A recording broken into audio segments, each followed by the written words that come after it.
ప్రభునామానికి మహిమ కలుగునుగాక. మన ప్రభువును రక్షకుని యేసుక్రీస్తు నామమున ఈ ఆదివారం ఉదయకాల సమయమందు క్రీస్తు కృపా ఆరాధన ఆవరణ తరపున మీ అందరికీ ప్రత్యేకమైన ధన్యవాదములు. దేవుని మహాకృపను బట్టి దోరపుడు ప్రాంతం దగ్గర వేములపల్లి గ్రామంలో ఈ దూకుడుమెట్ట ఈ యొక్క ప్రదేశంలో దేవుడిచ్చిన ఈ యొక్క చిన్న మందిరాన్ని బట్టి దేవునికి మహిమ ఘనత చెల్లించుకుంటున్నాను. మరి పరిశుద్ధాత్మ దేవుడు యొక్క కృపను బట్టి నాకు ఇక్కడ నిలబడి మాట్లాడడానికి ఆయన ఎందుకంటే కాక పంపించడన్న విషయం నాకు తెలియదు, కానీ మరి పరిశుద్ధాత్మ యొక్క కృప చేత ఈ యొక్క మందిరాన్ని ఏర్పాటు చేయడం జరిగింది.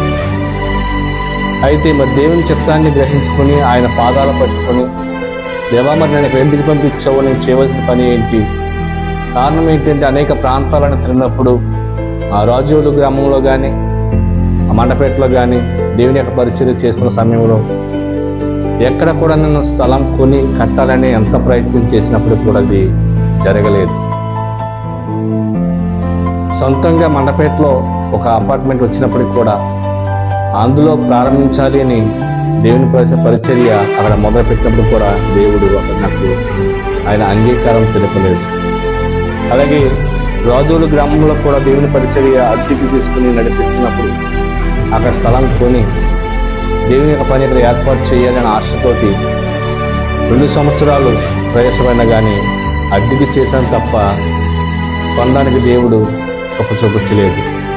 ఎంత ప్రయత్నం చేసినా దేవుడు దానికి ఇష్టమైన అంగీకారం తెలుపలేదు.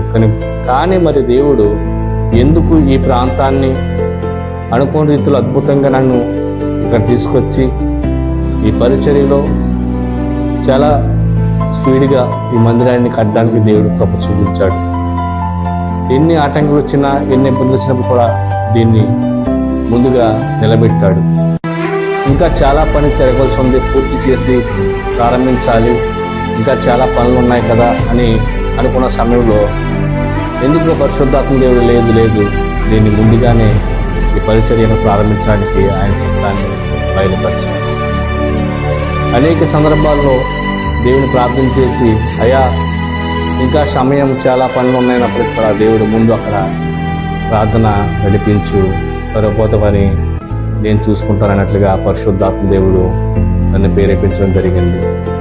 అందుకే గత సోమవారం 15వ తారీఖున జూలై 15వ తారీఖున ఈ యొక్క చిన్న మందిరాన్ని ప్రారంభించడానికి దేవుడు కృప చూపించాడు. ఏదైనప్పుడు కూడా మరి ఆయన నడిపింపు, పరిశుద్ధాత్మ కృప నా పైన, ఈ స్థలాన్ని పైన ఉందని ఆశతోనే నేను మరి దేని పనిలో ముందుకు పరిగెట్టడానికి దేవుడు నాకు సహాయం చేస్తున్నాడు. మరి ముఖ్యంగా నా తోటి సేవకులు కానీ దైవజనులు కానీ నా ప్రార్థన సహాయం ద్వారా నేను మరింత బలపడడానికి కృప చూపించారు. అలాగే తోటి విశ్వాసులు కూడా దేవుని యొక్క పనిలో నాకు సహాయంగా నిలబడినందుకు మీ అందరికీ ప్రత్యేకమైన ధన్యవాదములు. ప్రియమైన సహోదరి సహోదరులారా, మరి ఈ ప్రధాన ఆరాధనలో ఈ యొక్క ఆదివారం మొదటి ఆరాధన ఇక్కడ జరిపించుకోవడానికి దేవుడు నాకు చూపించాడు. అందును బట్టి మీ అందరికీ దేవుని మహిమ ఘనత మీ అందరితో ఉండునుగాక. నేను ప్రార్థన చేసుకుని